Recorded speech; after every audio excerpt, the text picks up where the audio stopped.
जब मन अशांत हो, जीवन में समस्याएं चारों ओर से घेर ले और रास्ता दिखाई न दे, तब श्री कृष्ण की वाणी अमृत बनकर हृदय में उतरती है।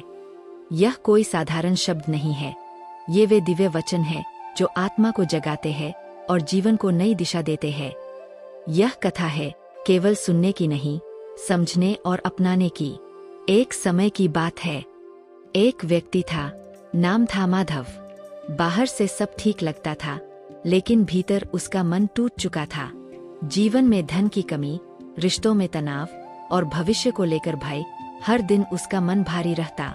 वह भगवान को मानता तो था, लेकिन उसे लगता था कि भगवान उसकी सुनते नहीं। एक दिन वह किसी मंदिर के बाहर बैठा था।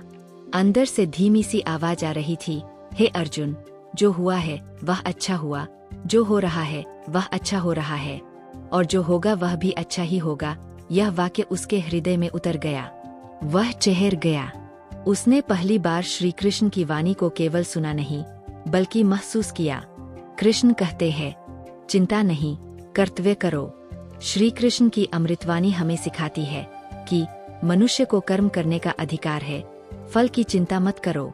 हम दुखी इसलिए होते हैं क्योंकि हम परिणाम से डरते हैं। हम सोचते हैं, अगर ऐसा हो गया तो, अगर वैसा हो गया तो। लेकिन कृष्ण कहते हैं, तुम अपना श्रेष्ठ प्रयास करो, परिणाम मुझे सौंप दो। जब माधव ने यह बात समझी, उसने अपने जीवन में पहली बार खुद को दोष देना बंद किया। उसने आज पर ध्यान देना शुरू किया। कृष्ण कहते हैं, जो छिन गया वह तुम्हारा था ही नहीं। हम अक्सर जो खो जाता है उसी में अटक जाते हैं। रिश्ते टूट जाते हैं, पैसा चला जाता है, समय हाथ से निकल जाता है। कृष्ण की वाणी कहती है, जो तुम्हारे पास आया वह भी मेरा दिया था, और जो चला गया वह भी मेरी इच्छा से। यह वचन हमें सिखाता है स्वीकार करना। स्वीकार ही शांति का पहला कदम है। कृष्ण कहते हैं, अकेले नहीं हो तुम। जब जीवन में कोई साथ न दे, तब मन कहता है मैं अकेला हूँ। लेकिन श्री कृष्ण कहते हैं, मैं हर उस व्यक्ति के साथ हूँ जो मुझे सच्चे मन से याद करता है। माधव ने अब रोज सुबह श्री कृष्ण का नाम लेना शुरू किया। कोई बड़ी पूजा नहीं, कोई दिखावा नहीं, बस सच्चा स्मरण। धीरे धीरे उसका मन शांत होने लगा। कृष्ण कहते हैं, भय छोड़ो, डर सबसे बड़ा शत्रु है। डर असफलता का, लोगों की राय का, भविष्य का। श्री कृष्ण कहते हैं, जो मुझ पर विश्वास करता है उसे किसी से डरने की आवश्यकता नहीं। जब माधव ने डर छोड़कर निर्णय लेने शुरू किए, तो उसके जीवन में बदलाव आने लगा। अवसर मिलने लगे, आत्मविश्वास लौटने लगा। कृष्ण की अमृतवाणी का सार। कृष्ण हमें यह नहीं कहते कि दुख नहीं आएगा, वे कहते हैं दुख आएगा लेकिन तुम टूटोगे नहीं। वे यह नहीं कहते कि परीक्षा नहीं होगी, वे कहते हैं हर परीक्षा तुम्हें मजबूत बनाने के लिए है।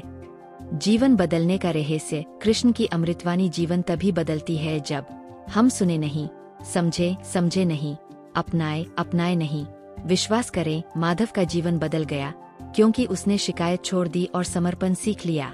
अंतिम अमृत वचन। श्री कृष्ण कहते हैं, जिसने मुझे समझ लिया उसे जीवन समझ में आ गया, और जिसने मुझ पर छोड़ दिया वह कभी हारता नहीं।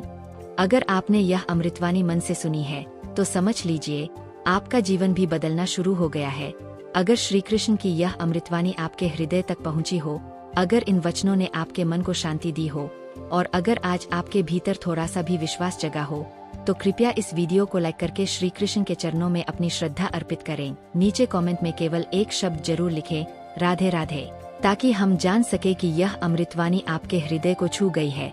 और ऐसे ही दिव्य विचार, भक्ति कथाएं और श्री कृष्ण की अमृतवाणी पाने के लिए हमारे चैनल को सब्सक्राइब करें, ताकि हर नई अमृतवाणी सबसे पहले आप तक पहुंचे। श्री कृष्ण आप सभी पर अपनी कृपा बनाए रखें।